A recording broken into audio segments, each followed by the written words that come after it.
안녕하세요, 정크입니다. 오늘은 개봉을 일주일 앞둔 더 퍼스트 슬램덩크 제목의 탄생 비하를 비롯하여 영화를 보기 전에 참고하면 좋을 비하인드 5개를 알려드리고자 합니다. 이번 작품의 제목이 더 퍼스트 슬램덩크라 많은 분들이 세컨드, 서드 등으로 이어지는 3부작 혹은 후속작을 염두한 제목이냐고 물으셨는데 사실 그런 의미로 더 퍼스트를 붙인 건 아닙니다. 제가 얼마 전 예약을 통해 구매한 더 퍼스트 슬램덩크 리소스라는 책 속에 작가인 이노우에 다케이코 인터뷰에 의하면 원래 1년간 마음을 사로잡았던 제목이 있었다고 합니다. 그러나 이번 작품은 TV 애니메이션과 이어지지도 않고 기존 만화책과 같은 뿌리에서 뻗어나간 다른 줄기, 즉 독립된 작품으로 생각했기에 다른 제목을 지어주고 싶었다고 합니다. 그래서 만화책이나 기존 TV 애니메이션 팬들에게 처음 봤을 때 설렘을 다시 한번 느끼길 바라면서, 그리고 처음 이 작품을 보는 사람들을 위해서 또 아픔을 이기고 내딛는 첫걸음이라는 의미에서 더 퍼스트라는 제목을 붙이게 되었다고 합니다. 덧붙여 송태섭의 이야기라서 그렇다고 했는데, 이런 발언을 듣고 나니 팬들의 해석 중 농구에서 주전 5명을 숫자로 포지션을 나누면 1번이 포인트 가드, 즉 북산고 포인트 가드 송태섭의 이야기라 더 퍼스트란 제목이다 라는 팬들의 해석도 훌륭한 해석이라고 봅니다.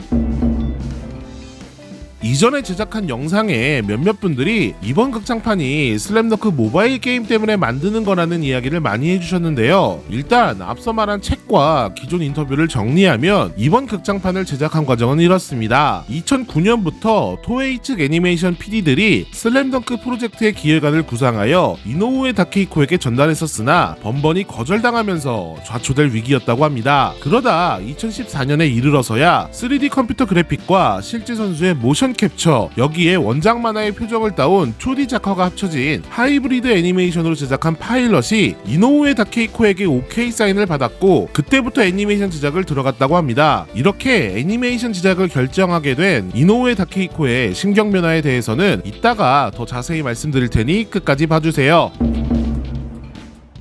일본에서도 이번 작품의 성우가 변경된 건과 프로모션 방식 때문에 팬들의 불만이 나왔었죠. 이노우에 다케이코가 인터뷰를 통해 밝힌 성우 교체에 대한 사연은 이러합니다. 앞서 말한 것처럼 이번 더 퍼스트 슬램덩크는 기존 애니메이션의 연장선에 놓여있지 않은 만화책을 기반으로 한 다른 작품이라는 생각과 캐릭터부터 농구 시합까지 과장된 느낌보다는 자연스러움을 추구했다고 합니다. 게다가 본인이 대사의 호흡이나 흐름을 마음대로 조절할 수 있었던 만화와 달리 애니메이션은 협업을 기반으로 하고 있기 때문에 본인으로서는 기존 TV 애니메이션 감성에 맞춰 담당 성우들이 키워온 캐릭터를 버리라고 강요할 수 없었기 때문에 교체했다고 하네요. 그러면서 그는 새로운 성우들에게 평범한 농구부 고등학생의 느낌으로 연기해줄 것을 부탁했다고 합니다. 자막판을 보시는 분들은 이러한 포인트를 염두에 두시고 관람하시면 좋겠네요. 이노우에 다케이코의 인터뷰에 따르면 우리가 아는 기존 슬램덩크 만화책의 결말은 본인이 그리던 결말이 맞다고 합니다. 하지만 잡지에서는 일부 완결이라고 나가버렸고, 이노우에 다케이코는 2부를 연재하기보다 베가본드, 리얼 등 새로운 만화를 그리면 팬들은 그걸로 충족하리라 믿었었는데 그의 바람과는 반대로 흘러갔던 겁니다. 훗날 누적 판매 부수 1억 돌파 기념으로 신문 광고도 하고 학교 칠판에 11호에 대한 이야기도 그리고 보답을 위해 여러가지 프로젝트를 진행했지만 오히려 속편을 향한 팬들의 열망과 사랑을 느끼고 이에 대해 깊은 고민에 빠졌었다고 합니다. 그러던 중 토에이 쪽에서 애니메이션 기획이 왔지만 농구 경기의 맛을 제대로 살리지 못한다면 만들 의미가 없을 것 같아서 거절을 거듭하다가 2014년 파일럿 영상 속 강백호를 본 후 이거라면 괜찮을 것 같다는 생각을 했다고 해요. 결국 애니메이션을 제작하려는 스태프의 열정과 팬들에게 보답하려는 작가의 의지가 더해져서 이번 극장판을 만들게 되었다고 합니다. 또 이번 작품의 각본과 감독 등을 하게 된 건 자신이 총괄로서 여러가지 작업을 관여하다 보니 어느새 감독이라는 직함을 가지게 되었다고 하더라고요.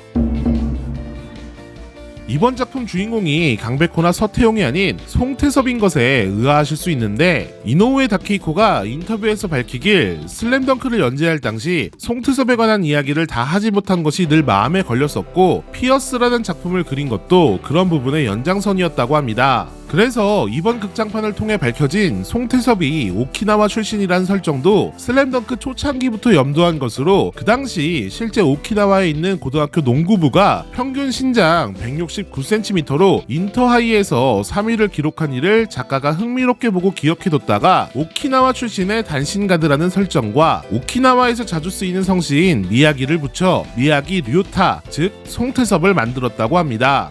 나한테 치면 삭발이다? 오늘은 이렇게 더 퍼스트 슬램덩크를 보시기 전에 알아두면 좋을 제작 비하인드 5개를 이야기해봤습니다. 일본어 실력이 부족해서 해석에 간극을 채우고 내용을 축약하느라 완벽한 번역은 아닐 수 있습니다. 추후에 우리말로 인터뷰가 공개된다면 더 좋은 번역으로 관련 이야기를 확인하시기 바랍니다. 일본에서는 아바타를 누르고 4주 연속 1위를 하면서 누적 관객 340만 명, 흥행 수익 50억엔을 돌파했는데, 국내에서는 과연 얼만큼 흥행할지 궁금해지네요. 저는 이번 주 시사회로 먼저 보고 엠바고가 없으면 빠르게 리뷰 영상을 제작할 것 같습니다. 뭐 따로 초청받은 건 아니고요. 지인이 시사회에 당첨되어서 간신히 껴서 봅니다. 리뷰 영상 제작 후 더빙판도 따로 감상한 후에 관련 영상 꼭 만들도록 하겠습니다. 고창석 씨의 용팔이 외에 깜짝 캐스팅이 있을지 궁금하네요. 자, 그럼 오늘은 여기까지입니다. 저는 다음에 더 재미있는 영화, 애니메이션, 서브컬처 이야기로 돌아올게요. 안녕!